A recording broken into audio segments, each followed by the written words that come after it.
মধ্যপ্রাচ্য জুড়ে চলছে তৃতীয় বিশ্বযুদ্ধ, আর এ যুদ্ধে দখলদার ইহুদিবাদী ইসরায়েল ও যুক্তরাষ্ট্রের যৌথ হামলার শিকার ইরান।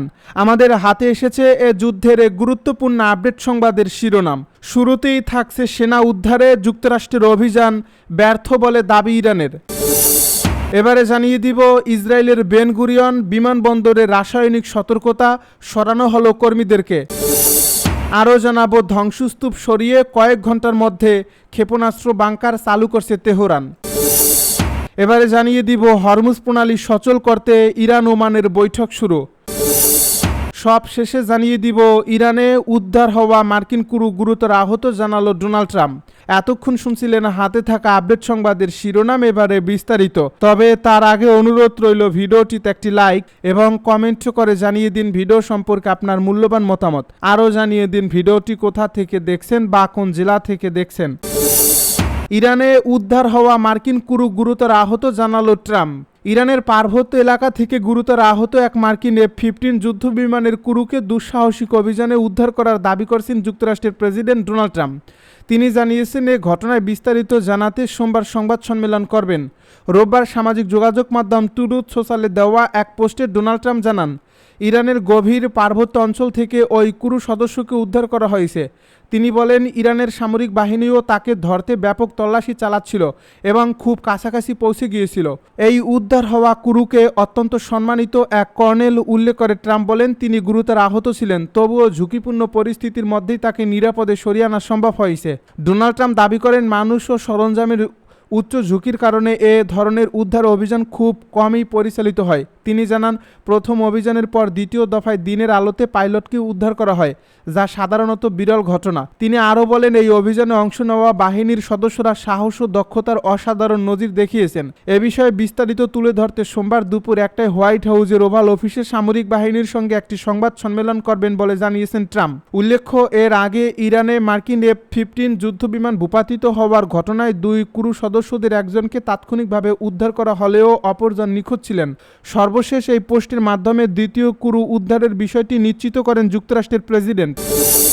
হরমুজ প্রণালী সচল করতে ইরান ওমান বৈঠক শুরু। পারস্য উপসাগরে অত্যন্ত গুরুত্বপূর্ণ নৌপথ হরমুজ প্রণালী দিয়ে জাহাজ চলাচল পুনরায় স্বাভাবিক করতে ইরান ও ওমান রোববার আনুষ্ঠানিকভাবে কূটনৈতিক আলোচনা শুরু করেছে।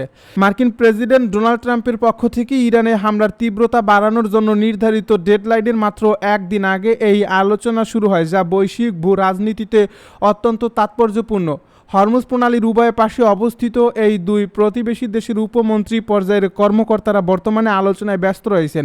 ওমান ও আন্তর্জাতিক সম্প্রদায়ের মূল লক্ষ্য হল প্রণালীটি দ্রুত জাহাজ চলাচলের জন্য উন্মুক্ত করা। বর্তমানে ইরানের অবরোধের ফলে কয়েক হাজার পণ্যবাহী জাহাজ প্রণালীর দুই প্রান্তে আটকা পড়ে আছে, যার ফলে বিশ্বব্যাপী জ্বালানি তেল ও সামুদ্রিক বাণিজ্যে স্থবিরতা নেমে এসেছে। ইরানের পারমাণবিক সক্ষমতা না থাকলেও এই প্রণালীকে তারা একটি শক্তিশালী অর্থনৈতিক হাতিয়ার হিসেবে ব্যবহার করছে, যা বিশ্ব অর্থনীতিকে কার্যত অচল করে দিয়েছে।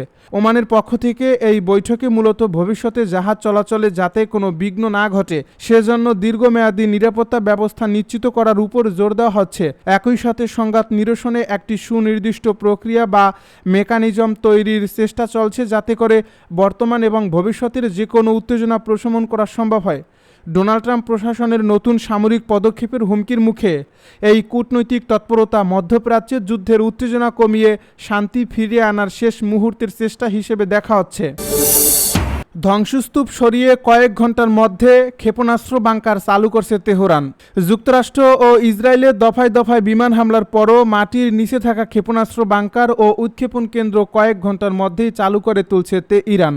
ধ্বংসস্তূপ সরিয়ে ভূগর্ভস্থ এসব স্থাপনা দ্রুত পুনরায় ব্যবহারযোগ্য করার ক্ষেত্রে তেহরানের অভাবনীয় সক্ষমতার কথা মার্কিন গোয়েন্দাদের মূল্যায়নে উঠে এসেছে।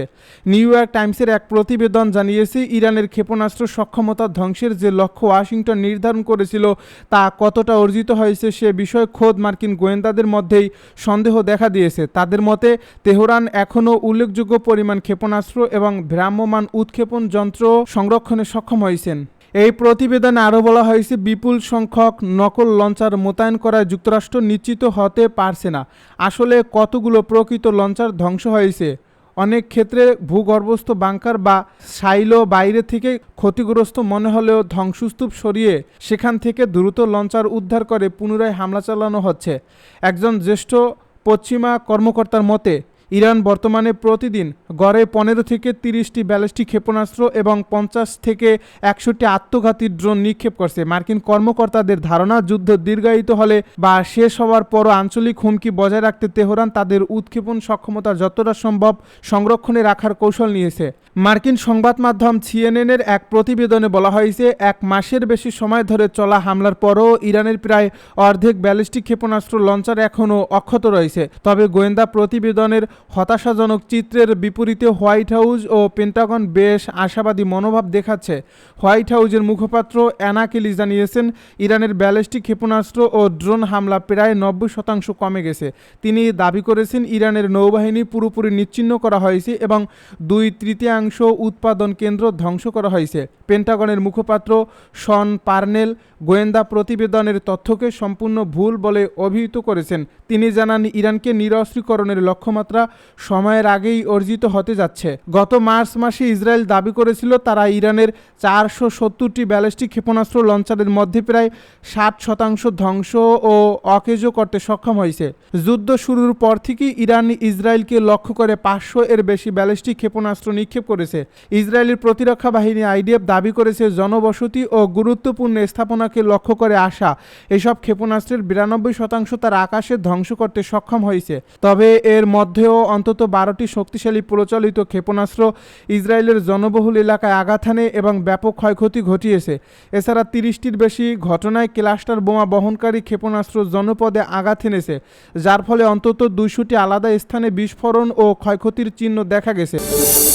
ইসরায়েলের বেন গুরিয়ন বিমানবন্দরে রাসায়নিক সতর্কতা সরানো হলো কর্মীদেরকে। ইসরায়েলের জাফায় অবস্থিত বেন গুরিয়ন আন্তর্জাতিক বিমানবন্দরে ক্লাস্টার ক্ষেপণাস্ত্র ও ড্রোন দিয়ে হামলার দাবি করছে ইয়েমেনের সশস্ত্র গোষ্ঠী হুতি। হুতিদের সামরিক মুখপাত্র ইয়াহিয়া সারি এ হামলার দায় স্বীকার করেছেন। আল জাজিরার প্রতিবেদনে এই তথ্য জানানো হয়েছে। ইসরায়েলের ফায়ার অ্যান্ড রেস্কিউ সার্ভিস জানায়, একটি প্যাকেজ বিমানবন্দরে পৌঁছানোর পর সেখান থেকে ধোঁয়া বের হতে দেখা যায়। এই ঘটনায় দ্রুত নিরাপত্তা প্রোটোকল চালু করা হয় এবং সম্ভাব্য ঝুঁকি এড়াতে সংশ্লিষ্ট এলাকাসহ কর্মীদের সরিয়ে নেওয়া হয়। স্থানীয় সংবাদ মাধ্যম ওয়াইনেটের প্রতিবেদনে বলা হয়েছে, ঘটনাস্থলে জরুরি সেবা সংস্থাগুলো উপস্থিত হয়ে পরিস্থিতি পর্যবেক্ষণ করছে এবং প্যাকেজটির ভেতরের পদার্থের ধরন শনাক্ত করার চেষ্টা চলছে। এছাড়া সন্দেহজনক বস্তুটি নিরাপদে অপসারণের জন্য বিশেষায়িত দল কাজ করছে। এখন পর্যন্ত কোনো হতাহতের খবর পাওয়া যায়নি। কর্তৃপক্ষ জানিয়েছে, পরিস্থিতি পুরোপুরি নিয়ন্ত্রণে না আসা পর্যন্ত বিমানবন্দরের সংশ্লিষ্ট এলাকায় নিরাপত্তা জোরদার থাকবে। সেনা উদ্ধারে যুক্তরাষ্ট্রের অভিযান ব্যর্থ বলে দাবি ইরানের। নিখোঁজ মার্কিন পাইলটকে উদ্ধারে আমেরিকার একটি বিশেষ অভিযানকে ব্যর্থ দাবি করছে ইরান। এর আগে সকালে মার্কিন প্রেসিডেন্ট ডোনাল্ড ট্রাম্প তার ট্রুথ সোশ্যাল পোস্টে জানিয়েছিলেন, যুক্তরাষ্ট্রের ইতিহাসে সবচেয়ে সাহসী অভিযান সফলভাবে সম্পন্ন হয়েছে। ট্রাম্পের ওই দাবির পরই ওই অভিযানকে ব্যর্থ দাবি করে ইরান সরকার ও দেশটির গণমাধ্যম। দেশটির কেন্দ্রীয় সামরিক সদর দপ্তর খাতামুল আম্বিয়া মুখপাত্র এক বিবৃতিতে ওই অভিযানকে ব্যর্থ দাবি করেন। তিনি জানান, ভূপাতিত বিমানের পাইলটকে উদ্ধারে মার্কিন বাহিনী মরিয়া হয়ে প্রচেষ্টা চালিয়েছে, কিন্তু আল্লাহর অশেষ কৃপায় ইরানি বাহিনীর প্রচেষ্টায় তা ব্যর্থ হয়েছে। এর আগে যুক্তরাষ্ট্র জানিয়েছে যে এই অভিযানের সময় মার্কিন ও ইরানি সেনাদের মধ্যে গোলাগুলি হয়েছে। এদিকে ইরানের সামরিক বাহিনী দাবি করছে, বিধ্বস্ত বিমানের পাইলটকে উদ্ধারের বিষয়ে অভিযানের কথা পোস্ট করে যুক্তরাষ্ট্র তাদের পরাজয় ঢাকার চেষ্টা করছেন।